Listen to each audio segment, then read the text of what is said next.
श्री स्वामी समर्थ. हे बघू शकता झाडांना पण अशी छान शेवंती आली आहे येलो कलरची. आज येलो डे आहे असं वाटतोय मला. ही बघा. आणि झाडांना एक लक्षात ठेवा, झाडांना ऊन नाही लागली पाहिजे. झाडांना सावली असे, उन्हाळ्याचा दिवस आहे त्याच्यामुळे हे ग्रीन नेट लावायची. आणि इकडे बघा हे छान. आणि महत्त्वाची गोष्ट म्हणजे तुम्हाला एक सांगते, हे पिंपळाचं झाड, वडाचं झाड. महत्त्वाचं म्हणजे गुलाब तर व्हाईट कलरचे खूप सुंदर दिसते, छान निघाले. आणि महत्त्वाचे म्हणजे बेलाला हे 2 नवीन पालवी आली, कारण की मला असं वाटलं की बेलाचं झाड हे वाढत चाललं आहे. म्हणजे बघू शकता वाढत चाललं होतं. त्यानंतर मी तुम्हाला एक टिप सांगते, जर झाड वाढत चाललं असेल तर यामध्ये साखरेचं पाणी करून मुळाशील असं टाकायचं, म्हणजे भोवती द्यायच्या, म्हणजेच जेणेकरून झाड मरणार नाही आणि त्यांना जिवंत पालवी फुटेल. हे बघा. तर अशा प्रकारे हे सर्व माझा असा छोटासा बगीचा दिसून येतो. बघू शकता तुम्ही किती सुंदर असा. श्री स्वामी समर्थ. ताई दादांना पुन्हा एकदा एका नवीन व्हिडिओमध्ये तुमचं स्वागत आहे. तर चला, बघू शकता मी मंदिर साफ करून येलो कलरचं वस्त्र म्हणजेच आसन टाकलं. किती छान दिसते. आणि असं मी छान व्यवस्थित चापून चुपून बसवलं, म्हणजे जेणेकरून ते व्यवस्थित असं दिसलं पाहिजे. किती सुंदर दिसतं. आणि ह्या लाईटनं पण छान आलं आहे, बघू शकता तुम्ही. आता यावर मी आपले जे मूर्ती फोटो देवांचे आहे, स्वामी आहे आपले, ते मी विराजमान करेन. आणि मी तुम्हाला एक गोष्ट आवर्जून दाखवते. हे माझं देवांचं वस्त्र ठेवण्याचं बॉक्स आहे, जिथे मी पूर्ण आसन ठेवलेले आहे. इथे पूर्ण बाळकृष्ण आणि दुर्गादेवी आपल्या भवानीचे पूर्ण कपडे आहे. यामध्ये पूर्ण टोप आहे. यामध्ये स्वामीचे कपडे आहे, बघू शकता तुम्ही. हे सर्व स्वामीचे कपडे आहे. तर अशा प्रकारे. आणि इथे काही एक्स्ट्रा सामान ठेवलं आहे, म्हणजे देवघासासाठी मी स्पेशल ब्रश जो कोणीच वापरत नाही आणि मी वापरू देत पण नाही. त्यानंतर ही काउंटर मशीन, जो कधी वेळ भेटला तर मला खूप हौस होती श्री स्वामी समर्थ, श्री स्वामी समर्थ म्हणायची. इथे केलं तर ते 0 होते आणि नंतर परत 0पासून स्टार्ट होतं की श्री स्वामी समर्थ, श्री स्वामी समर्थ, श्री स्वामी समर्थ, श्री स्वामी समर्थ, श्री स्वामी समर्थ. हे कुठे पण म्हणजे मेसोवर वगैरे अवेलेबल होईल. त्यानंतर मी इथे डोळे, म्हणजे त्यांना देवांना डोळे लागते ते डोळे ठेवले आहे डब्बीमध्ये. हे स्वामीचं अत्तर. आणि त्यानंतर माचीस नेहमी हरवली जाते, तर ही मी माचीस इथेच ठेवते. त्यानंतर नैवेद्याचे, म्हणजे माझ्या स्वामीचे नैवेद्याचे हे वाटी तुम्हाला दाखवते मी. ताट पण आहे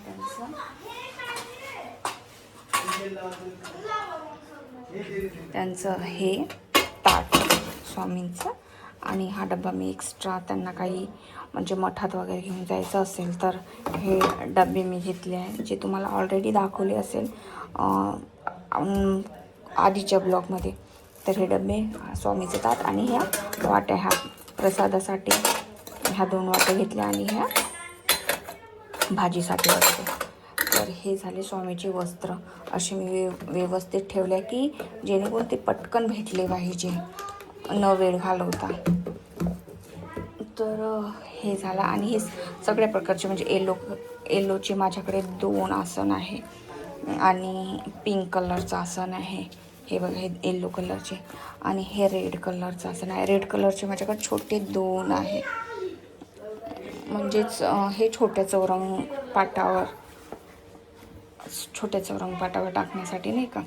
तर म्हणजे काही पूजा असली किंवा सत्यनारायणची पूजा करा किंवा कुठला पोथी वाचायची म्हटलं तर आसन हे लागतातच.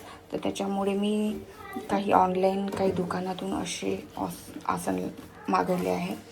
आणि देवघरामध्ये पिवळ्या कलरचं आसन, गुलाबी चालतं, लाल फक्त काळ्या कलरचं आसन हे टाकू नये.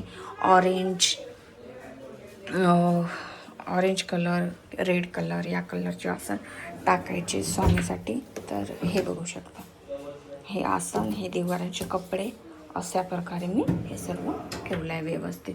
तर चला मग देवची मांडणी करूया.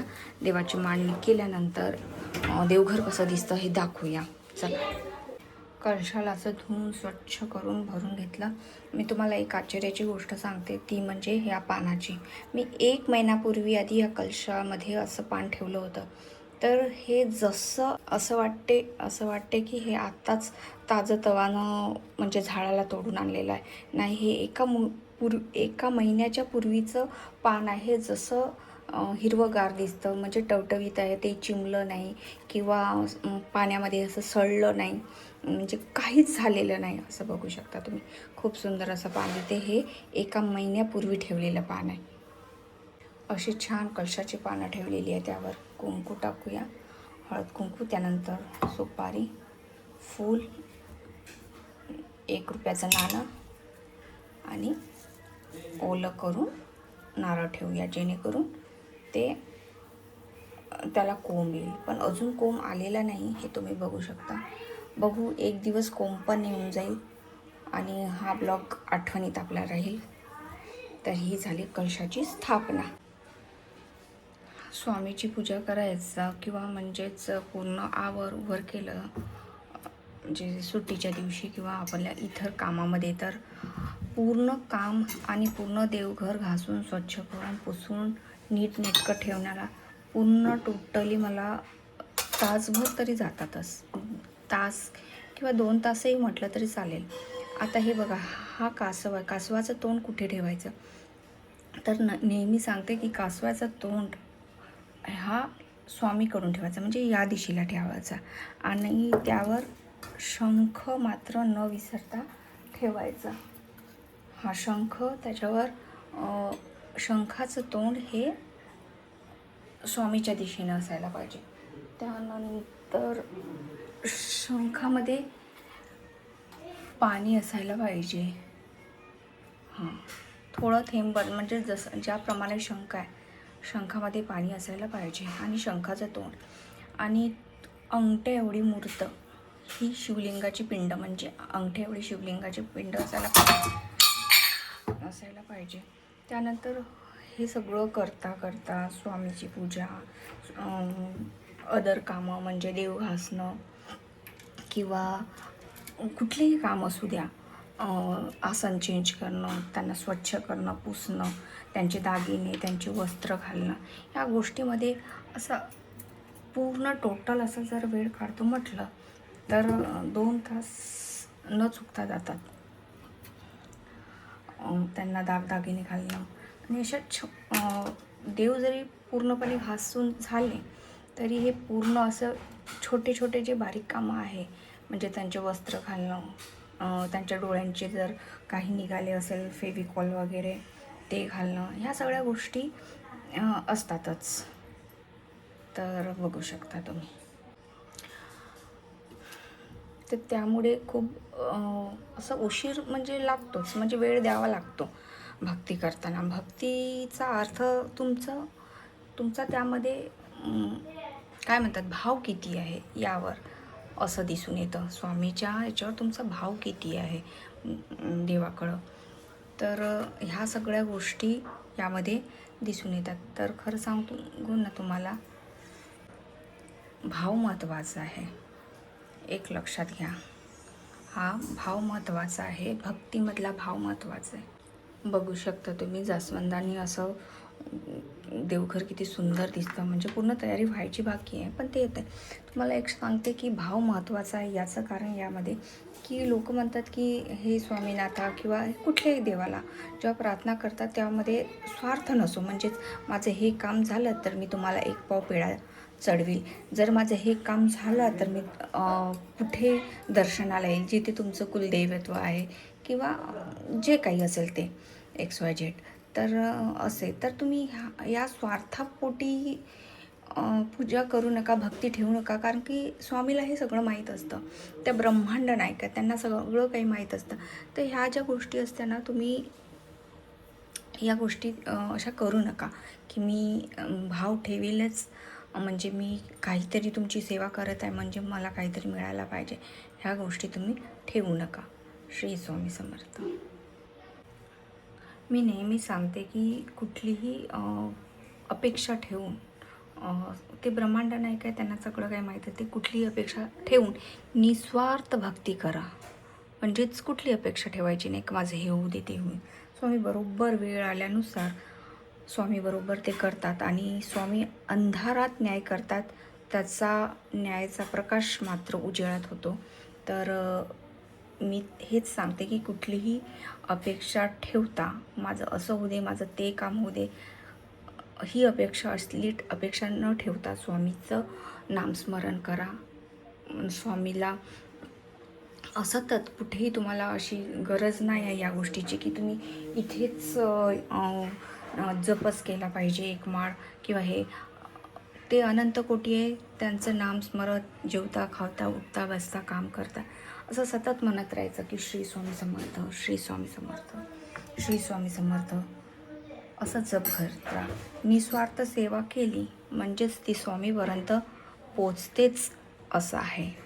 आणि तीच आपली पोचपावती असते आपल्या भक्तीची, बाकी दुसरं तिसरं काही नाही.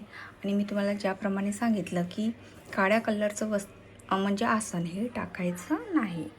तर अशा प्रकारे आपली पूजा म्हणजेच मांडणी झाली आहे देवाची. चला मग आता आरती करून घेऊया आणि दिवाबत्ती करून घेऊया. त्यानंतर मी तुम्हाला ऑलरेडी सांगितलेले आहे की मी माझे इथे वस्त्र व्यवस्थित ठेवते जेणेकरून ते वेळोवेळी भेटतात. हे बघा, हे वस्त्र वेळोवेळी भेटतात म्हणून वस्त्र देवाचे कोणाचाही हात नाही लागला पाहिजे वस्त्रांना. त्याच्यामुळे आसन वेगळे ठेवायचे, छोटे छोटे डबे घ्यायचे जिथे कुठे ऑनलाईन अवेलेबल आहे आणि प्रत्येकांचे वस्त्र वेगवेगळे आणि व्यवस्थित ठेवायचे जेणेकरून तुम्ही लावताना लगेच ते भेटले पाहिजे. श्री स्वामी समर्थ. बघू शकता तुम्ही किती सुंदर असं आसन दिसते येलो कलरचं आणि मस्त छान असं देवघर दिसतं आणि कलश पण बघा असा छान असं वाटतंय की साक्षात लक्ष्मीच येऊन बसली. या मूर्तीला मी आधी घेतली होती तर ती नाराज वाटत होती ना, आता बघा त्याचा फेस जो आहे हसरा आहे. तर हे बघा फायनली लुक असं आहे आपल्या देवघराचं म्हणजे मंदिराचं. लाल जास्वंद फुलांनी देवघर कसं सुंदर दिसतं. फावदा. श्री स्वामी समर्थ.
भेटूया नेक्स्ट ब्लॉगमध्ये. दादांनो हा व्हिडिओ कसा वाटला तुम्हाला तर लाईक करा, सबस्क्राईब करा माझ्या चॅनलला आणि भेटूया पुढच्या ब्लॉगमध्ये. तोपर्यंत श्री स्वामी समर्थ, श्री स्वामी समर्थ.